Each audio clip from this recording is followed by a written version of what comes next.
You're listening to the TEPIS Paranormal Talking Point podcast, a show that discusses various aspects of the paranormal world, with paranormal news, ghost stories, interviews, and much more.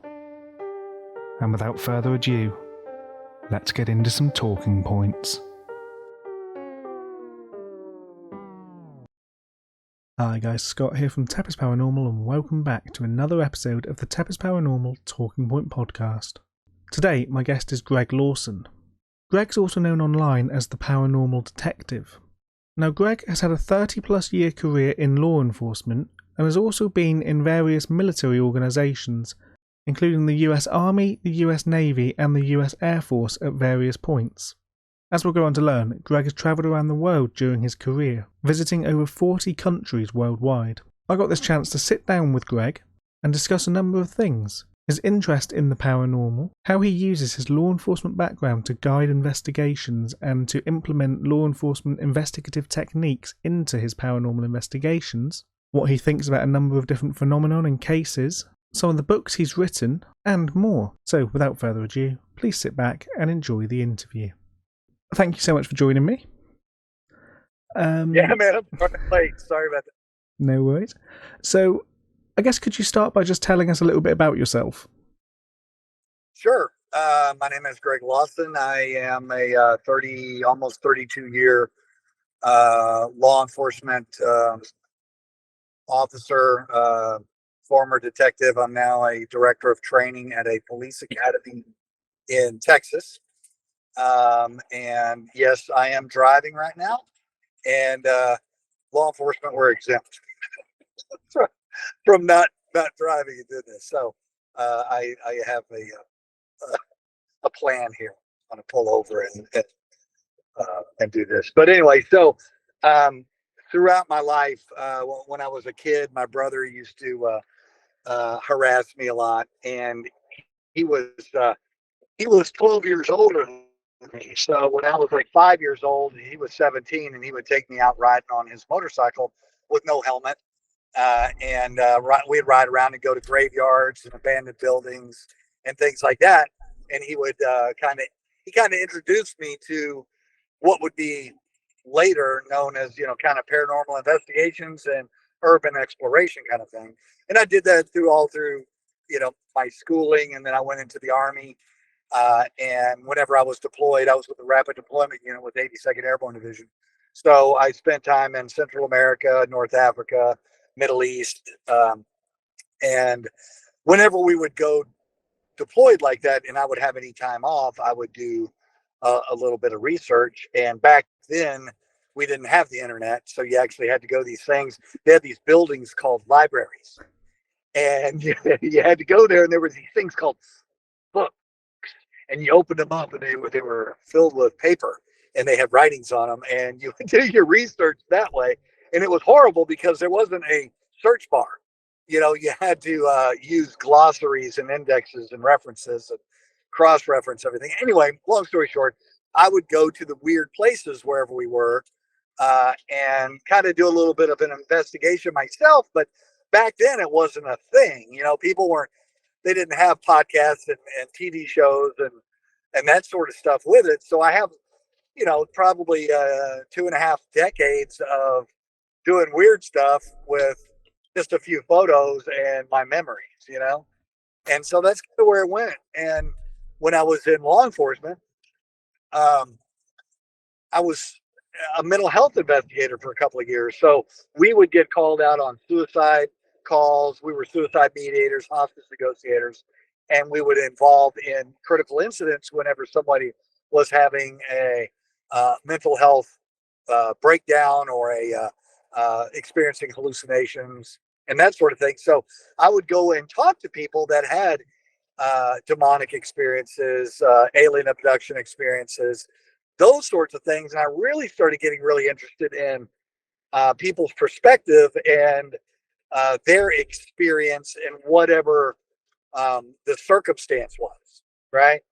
So that really kind of got me on another side of doing the investigation, because a lot of people are very pragmatic or dismissive of people that have mental illness. and they will say, yeah, well, they're just having hallucinations or delusions. There's nothing to see here. And, just because somebody is diagnosed with a mental illness doesn't mean what they perceive isn't necessarily happening.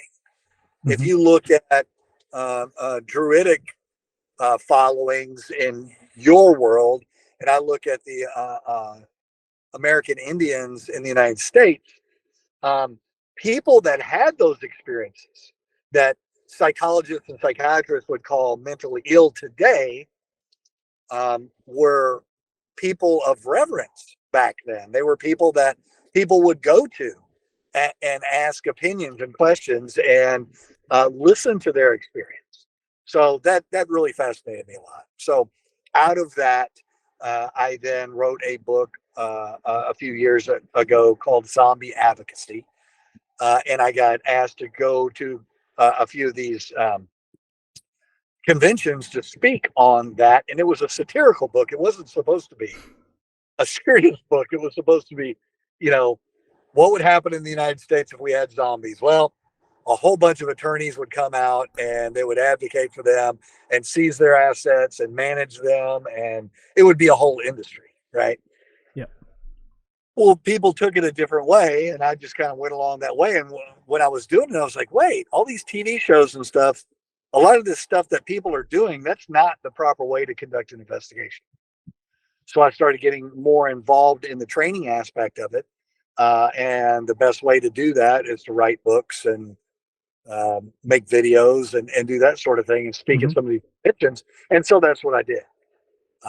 And that's kind of leads me to your lap today. Cool. So, obviously, talking about your books, I've recently been reading How to Be a Paranormal Detective. And obviously, in the first I'm only a couple of chapters into it, but in the first couple of chapters, there's quite a lot of useful information. But I think in the introduction, you talk about I think it's an animal medium. So the animal medium who, I think it was a tiger, that they communicate with in some way and obviously alter the tiger's behaviour. And I found that really interesting from, I have no idea how that could be possible. In my mind, it shouldn't be possible, and yet, like you say, it happens. Right. And I think that adds on to the whole, perception thing. It varies on people's perception, as you were talking about before. It's kind of when you see something happen, you can say, well, that's just what they do. But like if you look at some of the animal behavior books, let's say cats, for instance, they express a lot of their own emotions out of their tail. And if you don't know that, well, you're not paying attention. The cat doesn't have any facial expression, so you're thinking that it's not. Yeah, it's just a cat. He looks around, he attacks things, he tries not to get attacked, he eats and he sleeps. That's what he does. But once you do the studies, or the people that did do the studies, and categorize that behavior and identify with that tail, it matters. And the same thing with horses. Being in Texas here, there is a lot of debate on how you train and handle horses. And it's funny how human beings will look at an animal that is much less sophisticated and less intelligent, per se, than we are, and we try to force it to understand our language. Yeah. Instead of paying attention to the animal and learning their language. And I think that has a lot to do. I think some of the stuff I talk about in the book is we should start trying to perceive what they're trying to communicate as opposed to force our communication upon them, whether it be animals or if the afterlife is there, and if the afterlife can be communicated with, maybe we have to tune into their channel instead of ours. Yep. That makes a lot of sense, like you say, from that perspective of why would we assume that it communicates in the same sort of way we do. Right. So I suppose one thing I want to ask is, what are your paranormal beliefs? So I was raised Catholic, which means I'm now a recovering Catholic. Um, I have that upbringing, which whenever you're indoctrinated into something, it's hard to shake it all the way, you know? So um, there are spiritual beliefs in the Catholic system that um, you could disagree with, of course. But there are tenets that seem to be a good foundation for a lot of good things, for giving a good having a good life, and being good, and trying to do good things.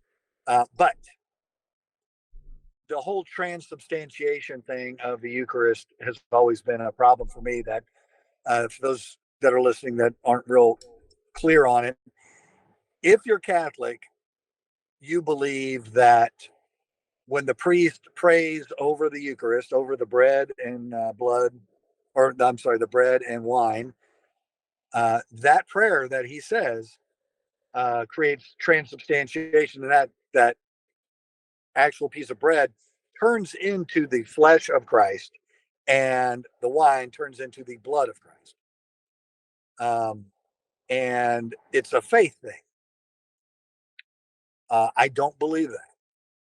And people say, well, that's just, it's symbolic. That's not really what's good. It's like, if you're Catholic, it can't be symbolic. That means you're Lutheran. That means you're Episcopalian. You're not Catholic anymore if you don't believe that. So I have a very strong spiritual background, and I'm more metaphysical, I guess, than believing every thing that tips over as a ghost or a demon or whatever. There's I have no doubt that there is something else going on. And the people that know exactly what else is going on are probably the people we need to question the most, Yeah. because it seems pretty damn mysterious to me. And if you don't have uh, physical um, evidence, empirical, the new word empirical evidence, it's kind of hard to prove something is happening. And that's one of those things in the paranormal world is you have a lot of people that are trying to use technology to answer spiritual questions. And I don't know how well that translates. On top of that, um, I don't even know whether we know what the translation is. And so when you're trying to use the scientific method on this stuff, well, that's all based on repeatability. Well, most of the paranormal experiences that people have do not repeat at all, ever, Yeah. the exact same way. And so I believe that there is a veil that we can't see through, just like we can't see beta particles and alpha particles and infrared and ultraviolet. We can't see this huge amount of um, spectrum out there other than what we can see, which is the visual spectrum, our visual spectrum. We see that, but there's a whole bunch of other stuff that's going on all around us right now. And if we could actually perceive everything that's going on around us, I would guess it would be something like a snowstorm that I couldn't even see my phone in front of me because there would be so many particles Hmm. flying around. So we really don't know what's going on. In that, obviously, you mentioned the different tools that are used for paranormal investigation and paranormal, I guess, communication. Um, so I understand from your book that you are more of a believer in the person themselves being the tool as opposed to relying on everything else. Well, that's what it seems like to me, because a lot of these tools that people are using are gadgets. Hmm. They're adapted from something else. And that something else that they're adapted from is typically designed do something else, like whatever that might be, and they're kind of adapting it to it, um, and they're trying to make it more interesting because uh, doing ghost hunting is incredibly boring. Oh my god, you know. And so let's put some lights on it. Let's put some, let's make it make some noises. Let's make it move. Let's do something to make this a little bit more interactive, a little bit more entertaining. Because honestly, I mean, if we were looking for, uh, you know, some sort of disruption in electromagnetic field or whatever like that, we would be using better equipment than a K2 meter. It's a gadget that we use. I use K2 meters, but I use it to pick up all of the ambient, EMF that's in a Hmm. room being generated from a microwave oven or a fluorescent light bulb ballast or something like Okay. So obviously, you mentioned that you have had a 30 plus year career in law enforcement. You've also been in various military branches. During your time in that, would you say you've experienced anything paranormal while sort of on duty? that. Absolutely, yeah, yeah. Do you have Um, any sort of examples of that? so, um, one of the ones, actually, I wrote about it. I just released a book. The book went live on Amazon yesterday. I'll do my first. I'll do my first. Um, my first book signing in Michigan next week and a half from now. And the first thing I start off with is a call that I had when I was working mental health, and I um, I had I was working as a hostage negotiator at the time, and the the person that we were out on was a mother that had her kid, and was threatening to kill her kid. Okay. And so I talk about that, and my interaction with her was very unusual, and I believe that it would make sense that it was because um, there was some sort of intervention that happened. I don't know what that intervention was, but I ended up when I arrived at the scene, I didn't talk to any of the police officers there. Normally, when you arrive at the scene, um, you get some sort of briefing, and that didn't happen. I just got out, walked straight to the apartment, walked up the third floor. I could see her out on the balcony. There's cops everywhere. I walk over there. I walk into the apartment. I walk out onto the balcony where she and her baby is. She hands me the baby. I hand the baby to the cop. I give her a hug, and we walked out. I put her in the car and I took her to the state hospital. Hmm. We didn't talk at all. I didn't talk to anybody on scene. I didn't talk to, and it seemed all normal. Everything seemed normal when I did it until afterwards. It was like, what just happened? Very bizarre. Hmm.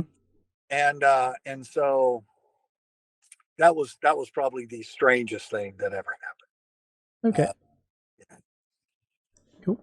So again, in your across your times, in the various branches of the military and law enforcement, I understand you've travelled to a lot of locations, over 40 countries, Yes. and obviously in that time, I know you visited a lot of sort of the stranger locations in those countries. A lot of, I guess, haunted locations well known for UFOs and that sort of thing. Are there any sort of real standouts for you? Any that you particularly enjoyed, or any that you think about a lot? So there was I was with a pararescue unit when I was up in Alaska, and I was going through a class that we had. It was called ASAP class. It's Arctic Subarctic Aquatic Pararescue, and we were doing a certification down on Kodiak Island. We were down there for about 3 weeks, and we were, swimming in the water every day. Now we had a few days of wetsuits just so we could get kind of the idea that it's not a good idea to have a wetsuit. And then we were using dry suits, and but it was still cold. And I spent a lot of time in the water, exposed in the water. After that class, I ended up doing some research before I went down there. And anyway, while I was there, I did some research at their little historical society building, and found out a bunch of stuff about the Russians when they were there, and that there was a massacre that happened on a place called Refuge Rock. It's a little further south than where I was, and it was on it's called Kaladak Island. It's close to an old place called Old Harbor. Okay. And so I ended up getting what we call an Alaska Uber. This is 1984, I guess, which is the least drunk guy at the airport. Would you pay him $40, he flies you to the next airport. So I ended up, I got off halfway through Friday, went and got my Uber and flew to Old Harbor. And the next day got a boat out to Sitkaladak, and I had to hike about 5 miles over to where there's a beach that you could see Refuge Rock. And that's where the Russians chased all the indigenous people of the Alutiiq people to Refuge Rock, which is about 300 yards offshore, and they ran up on that rock. There's anywhere from 200 to 2,000 of them, depending on estimates. And the Russians took their ships on either side of it and just covered it with cannon, and killed a whole bunch of them. And the rest of them that either got captured or surrendered were then taken into slavery. This was in the 1700s. And so I went to that location, and once again, kind of that spiritual, metaphysical experience of I was drawn there, and I'm by myself. I'm like 20 years old. I'm by myself out in the middle of nowhere, man. This is literally nowhere. Yeah. And so I decided to swim out to the rock. It's only about 300 yards. And I started wading, and I made it up maybe about 100 yards offshore. There's like an underwater road when the tide is down. You can it's maybe 5 feet deep or something like that. And it started getting really deep, and I started thinking about the animals in the water, and then I'm out there by myself, and it just got really weird. And I got chicken, and I turned around and I went back to the beach and found a place out of the wind and started a fire and dried my clothes. And that whole time I was thinking that I was really drawn to it in a like you see the movies of people that are possessed and they're going to stick their hand in the fire. Yeah. It was like that. I didn't make it. I wasn't brave enough to do the rest of it. Just yeah. Yeah, so like you say, I guess it's that almost not thinking about the consequence, ignoring the consequences, I guess you would say, ignoring the dangers, because you're so sort of drawn to the specific sort of area. TEPIS Paranormal is now an official partner of Wraith Energy. Wraith is a powdered energy formula which is mixed with water, naturally flavoured and packed with B vitamins, antioxidants and amino acids. The special formula delivers its energy kick evenly to eliminate jitters, keeping you in control. And by heading to drinkwraith.com and using discount code TEPIS, you can get 10% off all purchases. Are there any places that you know about that you've not been that you'd like to go? Yeah, I would love to go dive Truck Lagoon. It's an area where in World War II, a lot of ships were sank. And I would love to go there. I want to go to, there's a lot of these paranormal places, but I seem to have better experiences at places that maybe don't have such a high expectation of paranormal activity. I really want to go I had some ancestors, grandfathers that fought in the Napoleonic Wars in from Britain and Mhm. were in Portugal. And oddly enough, I have some cousins in Portugal. So imagine that. I don't know what they were doing, but they were friendly to the indigenous people there during the war. And I really would like to go there. I mean, I've got to go to some amazing places, Hunador Castle in Romania, and um, Ponari, Dracula, Vlad the Impaler's castle, and just Yeah. like that. But um, you know, going to the Roman Colosseum is just amazing, and there's not that many ghost stories from there. You hear some people talk about it, but you talk to the regular people that are certified, historians and tourists and stuff. There's not that much. You would think if there's any place that's full of ghosts, it would be there. So it's just odd the places that they do kind of show their faces, so Hmm. to say. Yeah, I do think that's something that doesn't get brought up a lot. Is that obviously, if ghosts are real, and if ghosts are what we think they are to a degree, which is spirits that are either associated to somebody that's died or associated to a negative event, then I think by those definitions they're going to be everywhere, not just in places that people think are highly active.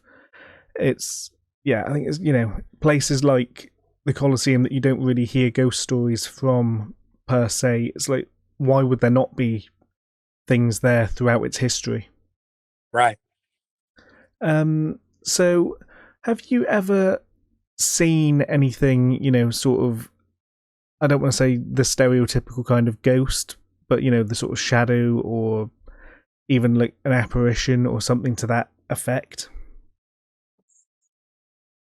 Secondarily, and I say that you have primary evidence that you can touch, feel, and do all that, and then you have let's say photographic evidence or audio evidence or something like that.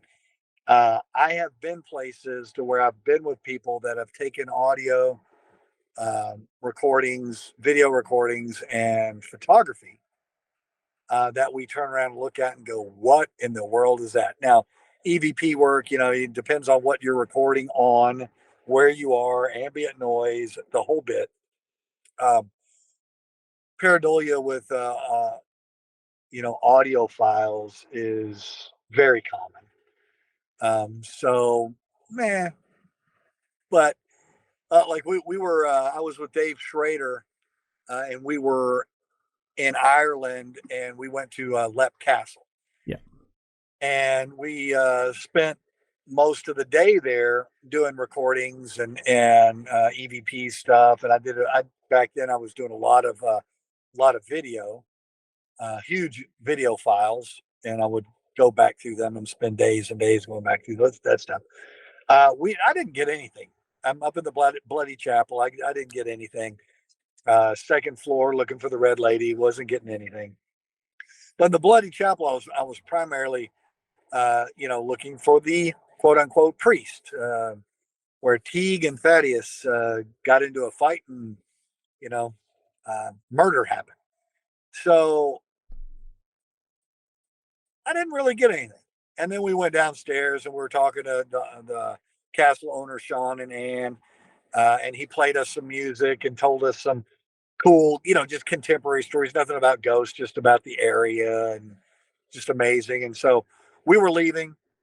As we were leaving, people are taking pictures, and halfway across the yard, one of our friends, Tammy Cote, takes a picture of the front of the castle. Sean and Ann are standing in the front, and we leave. And about 2 weeks later, Tammy calls me up and goes, "Look at this picture." And so she sends me the picture, and there is a priest standing in the window above Sean and Ann. And there's no doubt that's what it is. And you can sit there and go, wow, well, that must be some reflection off the glass of some trees and a cloud, and the cloud looked like a priest. It's like, here's the deal, dude. What was I looking for when I went there? A priest. Yeah. Spent my whole time, couldn't find it. Left. What is the pareidolia in the window? Because you look at the window, nobody would go, oh, that's a waiter. Oh, that's a bartender. Oh, that's a mechanic. No, it's a priest, man. And if anything else, like, all right, well, if the rules are they can't show themselves right to you and go, hey, I really am here. Mm-hmm. So they go by that Beetlejuice book of rules. And you're sitting there going, all right, well, is there the secondary thing that they can do, like this gobbledygook through EVP work or these pareidolia images and glass? Well, maybe that's the only way they can do that. And there's a faith-based part of that. It's like, oh, well, that's got to be what it is. But you can get the very pragmatic skeptics say, oh, it's just pareidolia. It's just whatever this was. Well, I go back to what's a miracle? Well, 1 in a million things happening. Mm-hmm. Well, that image in that window could have been 1 in a million things other than a priest. Yeah.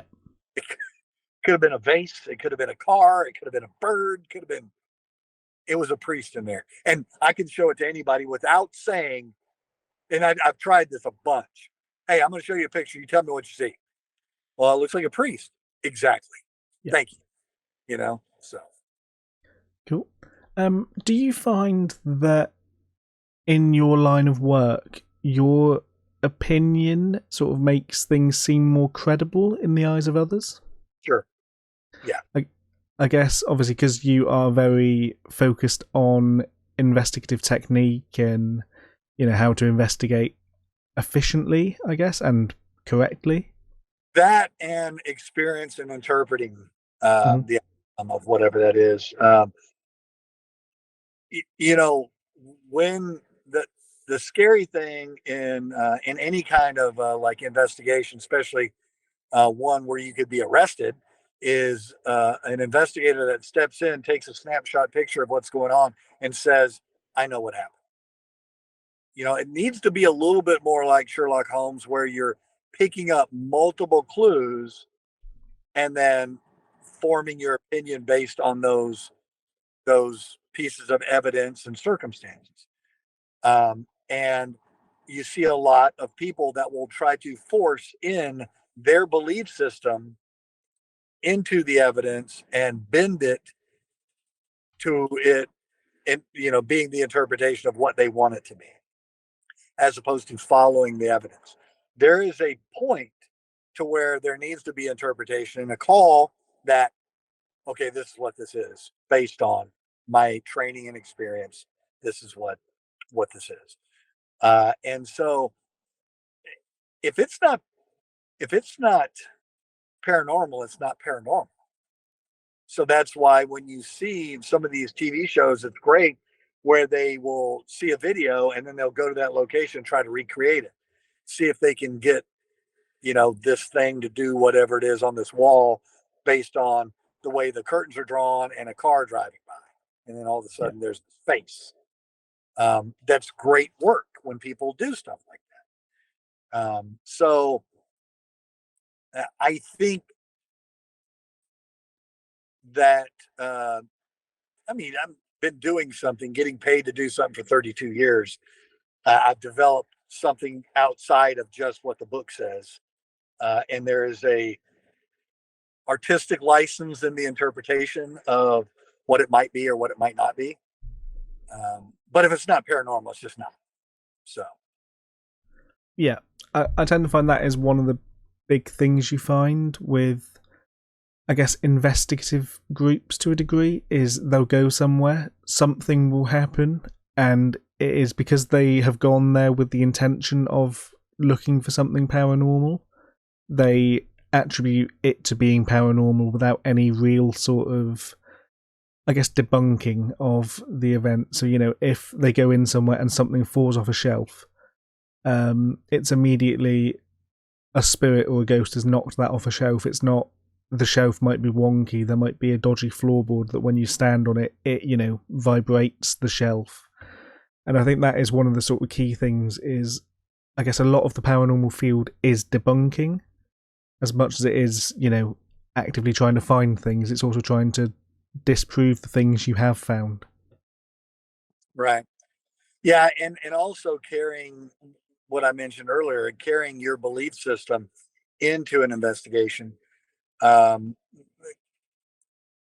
in relations and also in education, there's what is classified as the babes, which is um, it's your beliefs and expectations that can guide your perception on something. So if Mm-hmm. you go into something believing a certain thing, that certain thing may manifest itself to you um, just based on your experience, right? I mean, there's very few scientific method or there's very few methodologies in science that require less light. And it seems in paranormal investigation, we want to be in the dark. And it's very odd. I get people asking me that all the time. Well, why are you running around in the dark? Aren't ghosts around in the daytime too? I'm like, I don't know whether they are or not, but let's say it takes a lot of power to be seen from the other side through this veil that we're talking Mm-hmm. about.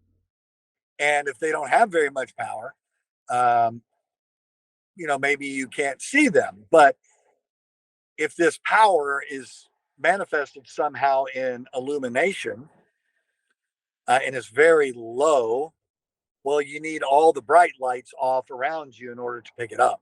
Yeah. So there. I just took my values and assumptions on what this is and created a hypothesis saying, well, maybe this is what it is. Yeah. Because you get more experiences in the dark.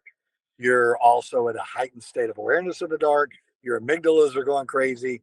Your pupils are dilated. You're taking in more light, et cetera, et cetera. So all this is adding to this experience. Mm-hmm.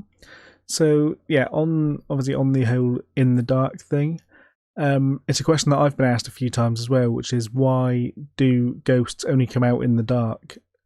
And it is that argument of well, they don't, but if I'm going to look for something, I want it to be when it's quiet in the world outside. If you're searching for something in a random house, you think there might be something there.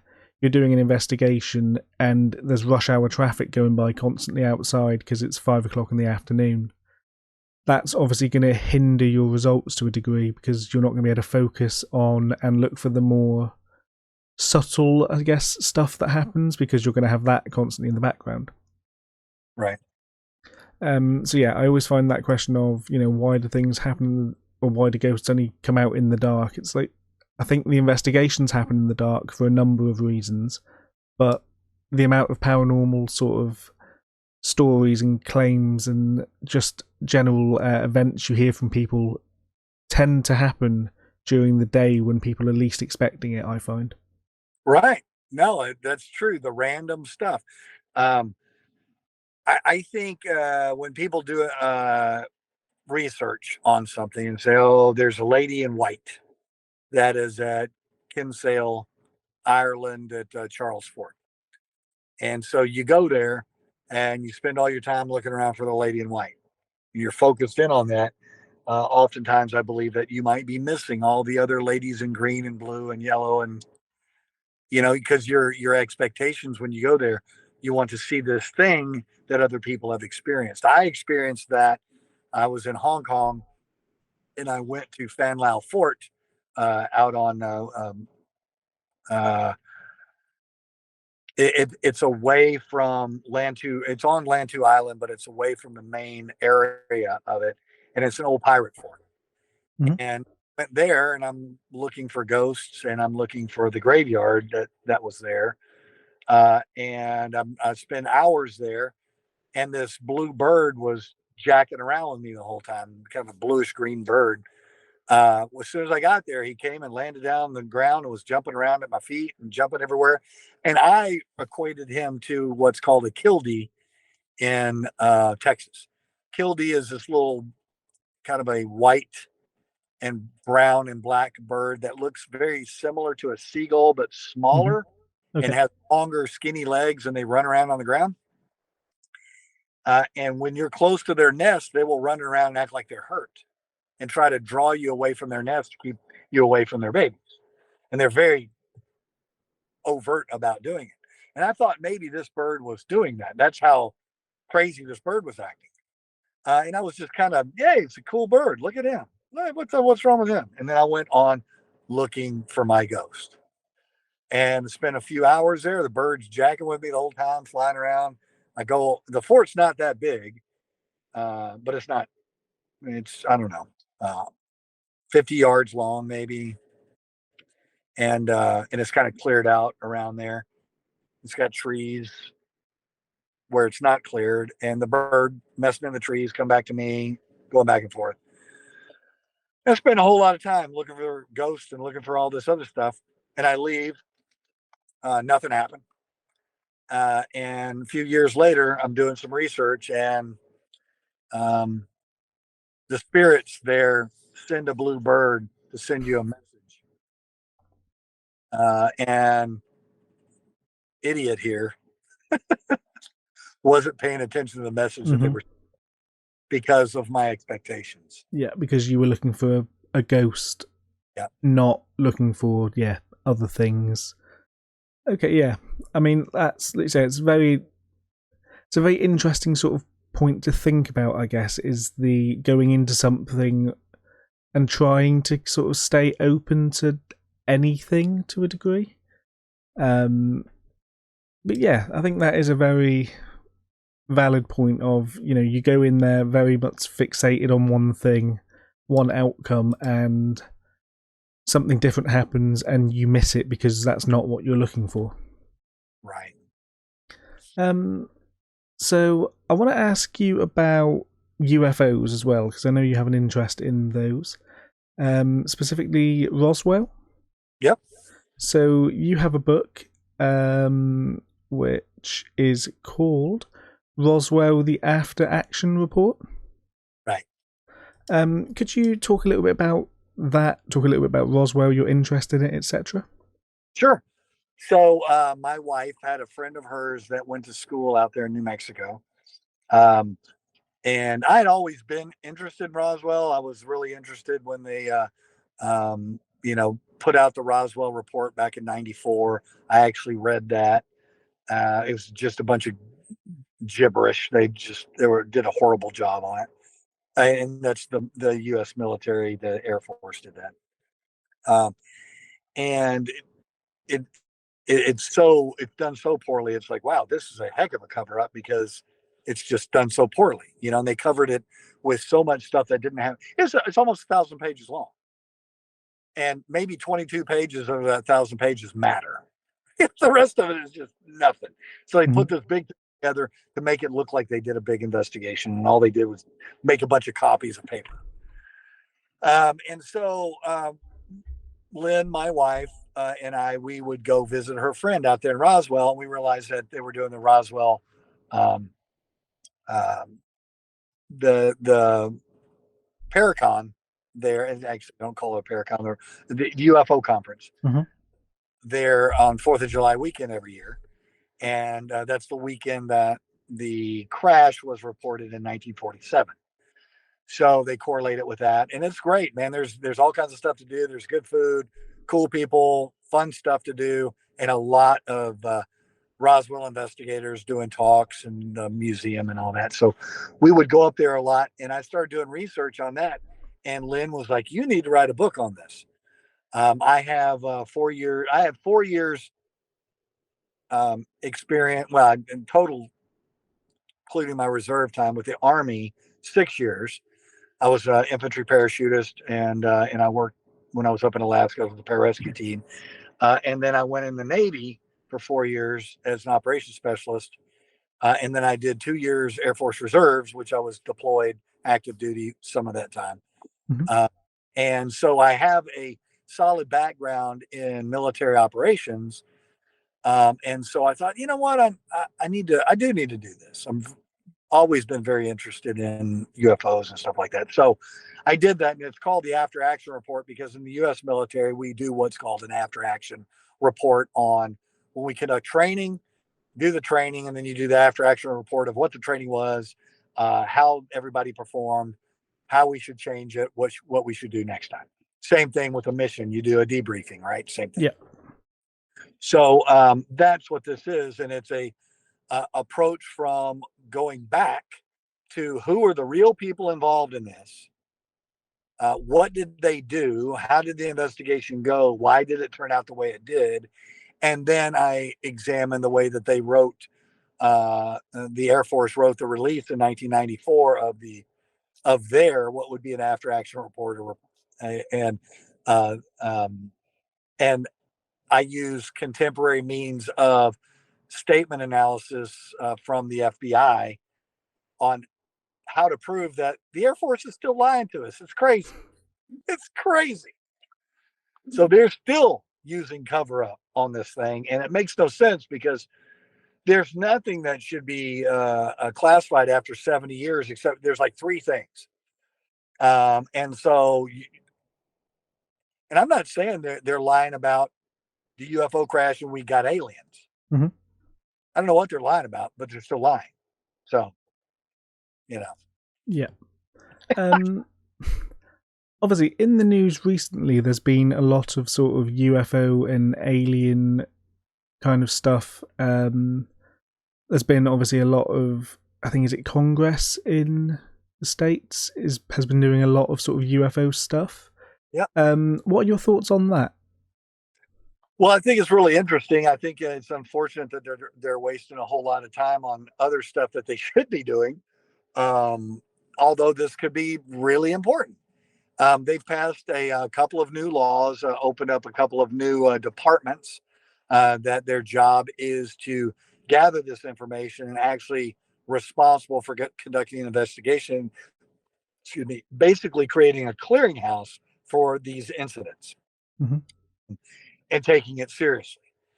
And they're giving them timelines to look at the stuff to determine whether it's national security threat. If it's national security threat, we're never going to see it until 70 years later, and maybe not even then. But if it's something else, then the idea is they will have disclosure on that. Well, if there are aliens and we don't know what they're doing, that's national security threat. So it doesn't matter what uh, agencies or what laws we throw out there, we're still going to have classification problems on, is this a national security issue? And if it is, we're not releasing the information. It's nobody's business. Mm-hmm. So I'm excited about it. It's interesting that, after that came out, all of a sudden we had all these balloon threats, right? Yeah. All these balloons are popping up everywhere that nobody saw before. Well, one of the reasons that nobody saw before is because for those of you that don't know, that an operations specialist, what I did, I specialized in using electronic means to collect information, disseminate and interpret that information, then disseminate it to parties that need to know. Mm-hmm. And part of that is using radar. And when you essentially tune your radar, like tuning a radio, you're tuning out clutter. You're tuning out static that is interpreted on a visual screen, right? So if we're in a ship and we're out on the ocean and there is a storm over there, it can come across as a radar contact. So you identify that it is a storm using other means to identify it. And then you use your tuning medium to make that storm go away on your screen and only focus on the stuff that's important. Yeah. Like an airplane or a flying saucer. But a balloon doesn't reflect as well. So you might tune out all the balloons. So that's what's happened with a lot of these radars is they've tuned out flocks of birds or thick clouds, squalls, stuff like that. They tune that out. When they do that and they leave their settings that way, they're tuning out balloons as well. So now everybody's got to turn their squelch down a little bit and start picking up all these balloons, and we start, oh, there's a balloon there, there's a balloon there, there's a balloon there. Yep. So it happened right after all that changed. Causation doesn't mean correlation on that, but I think it had something to do with it. And now all of a sudden, we're not getting all these balloon reports again. Mm-hmm. So either the balloons aren't there, or they have then classified them as national security thing, and we're not going to hear about them. Yep. Or they're not picking them up. So. Okay. So are you familiar with any sort of UFO cases in other countries around the world? A little bit.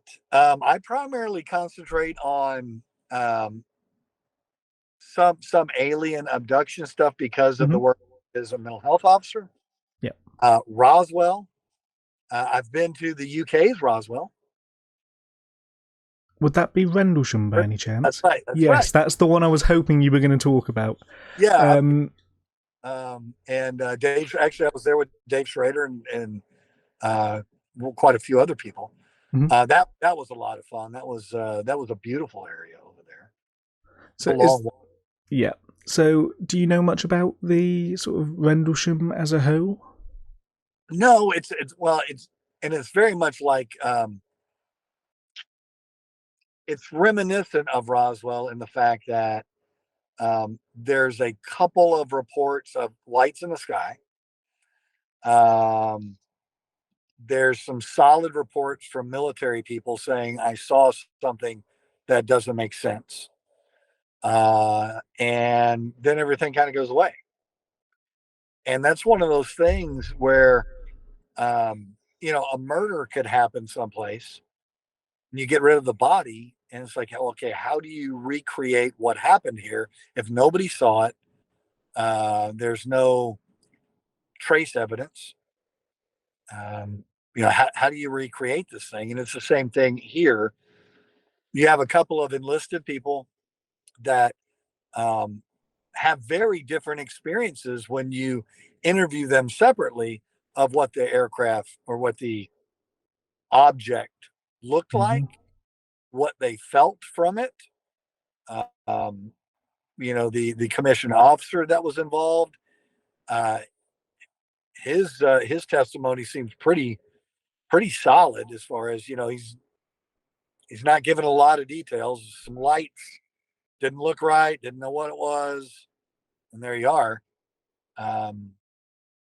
So yeah, Rendlesham is really interesting for the simple fact that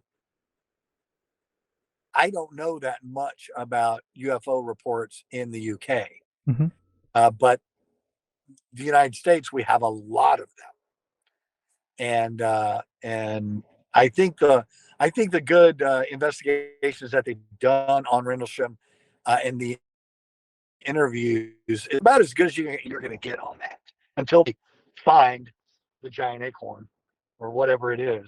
Yeah. Whether it be something that fell out of space and it wasn't supposed to be there, or you guys were practicing with something and it crashed, or somebody else sent something over as a drone kind of thing and it crashed. I firmly believe it was something and somebody has it. Yeah. So I'm actually going to Rendlesham later this week, which is why I sort of, wanted to see if you had any sort of insights on that. So there's a group of us going there to do some investigation-y bits. Rendlesham's also supposed to have quite a lot of paranormal sort of ghost activity within it. Right. There's also a cryptid that apparently is within the forest there. So it's going to be quite a good time just, investigating, trying to see what we can find. And that does bring me on to, I think, my last question for you, which is, obviously your latest book is Messages from Mothman. Right. Interpretations of premonitions and other paranormal experiences. Obviously the Mothman part of that. Are you a believer in cryptids? Oh, absolutely. I mean, that's cryptids are only cryptids until we prove that they're an animal. Mm-hmm. You know, the giant squid is, I use that every time. Yeah. Everybody said, "Oh, they're drunk sailors. They don't know what they're talking about." They said they saw that other ship get attacked by a giant squid, and that's how it sank. That's all. You know, it's nothing. Those guys are all drunk, which they were. Hey, cheers, being an old sailor. Yeah, you had to be because if you didn't cut your water with alcohol, it grows bugs in it, and then you drink it, and the bugs eat all the bugs in your intestines, and you get dysentery, and you die. So you have to have alcohol on board, Yeah. uh, unless you have some other way to make your water potable, and they didn't. So that's what that happened, and so everybody thinks it's nothing. And then all of a sudden, a scientist goes, "Hey, look at this giant squid. I got one. Whoa, now he's something." So the Kraken turned into something real. Yeah. And I firmly believe, I mean, stuff that's in the water, sorry, we're still finding that stuff. We're still finding stuff in people's backyards. Yeah. Absolutely. Was there a Bigfoot? Is there a Bigfoot? Contemporary um, scientists that study sociology, study anthropology, study zoology will say that the United States is large enough to house a population of Bigfoot of about 500, and we would never see them. Mm-hmm. They were smart. And that's the thing, is everybody treats him like he's a primate, or treats him like there's, just some animal. Maybe that's not what he is. Um, Maybe they are the hairy men that they called in Alaska the Tornets, and they really do have they're very, very intelligent. And the history in Alaska is the hairy people and what would be the Eskimos or the Aleuts, the Inuits, um, the indigenous people of Alaska traded with them. They had a relationship with them.